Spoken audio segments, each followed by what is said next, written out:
So, time for another comic review, and this time from the Indie Hall. Chris, thank you once again for these books.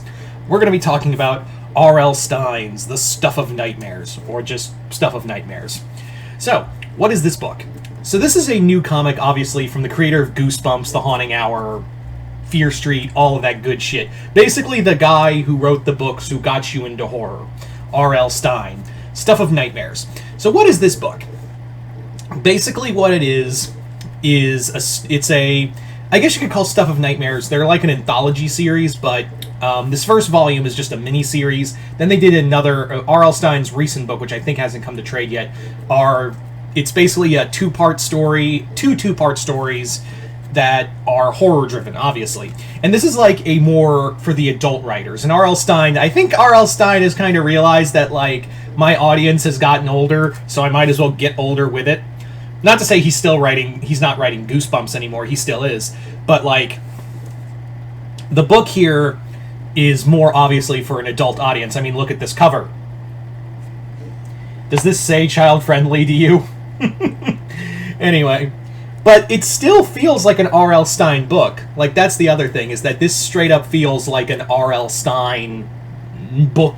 This could easily be like a Haunting Hour or Fear Street book. Maybe even Goosebumps if you took some of the gore out. And even then. So what is this story about? Basically, it follows a character called the Nightmare Keeper, who they kind of hint at a few times as the Invisible Man. Like, I guess, like, that was the original idea for Stine, is because a lot of this is supposed to be, like, reminiscent of the old classic monsters. And the design of the Invisible Man and all that, like, the design of the Nightmare Keeper, I mean, let me show you real quick what he looks like real fast, just so you can get an idea of him. I'll show you one of the covers. Because the covers actually look really cool, like, but I can't show you because they're pretty graphic. Let's see here. It's a good one. Ah, here we go. Look familiar?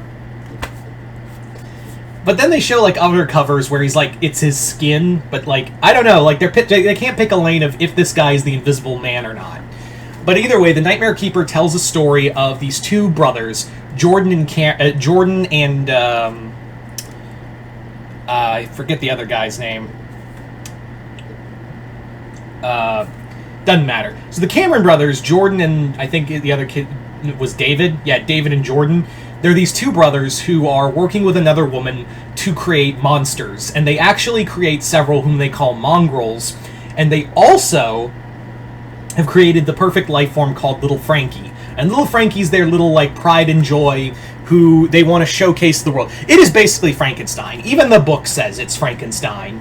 They even make multiple references to Frankenstein, but instead of one monster, it's multiple.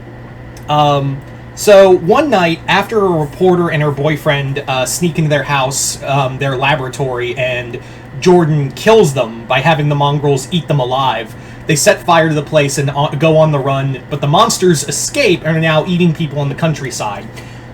This book kind of really does feel like a more adult version of an R.L. Stine book. There isn't a lot of, like, swearing, funny enough. There isn't a lot of swearing, even though this is more... And the gore is pretty graphic. But it really does echo to that old EC comic feel. Even, like, the art itself by... the artwork itself by A.L. Kaplan. And the art... And the... I had to look it up real fast. And the colors by Roman Tiptoff. It's very reminiscent of an old EC book. And it's funny, too, because I had just finished the Creepshow comic as well that Chris sent me. I didn't do a review of that because it's just horror anthologies, although I will say it had some really good writers and good stories in there. The first one by Paul Dini is a lot of fun. There's also one written by Steve Orlando and Francisco Francavilla, which also, those were really good. My quick review of that, since anthologies don't really give me a lot to work with other than, hey, check out this story, Creepshow Volume 1 from Image Comics, really good.